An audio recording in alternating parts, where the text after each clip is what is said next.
তোমার বিষয়ে ভাবছি কেন যে, কেনই বা কিছু লিখি, কেনই বা তোমায় রাখছি মনেতে, কারণটা ঠিক কি কি?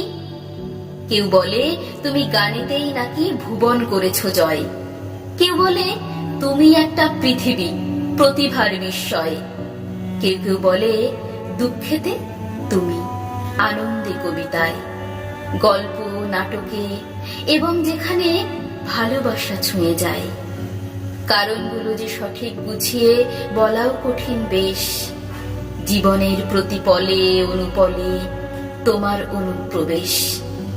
বহু মনীষীর জন্ম তারিখ হয়তো বা গেছি ভুলে, বহু মনীষীর জন্মদিনটি পড়ে আছে স্কুলে, কিন্তু এখনো ভুলিনি যে কেউ, যত ব্যস্ততা থাক, রক্তে হৃদয়ে প্রতিদিনই থাকে 25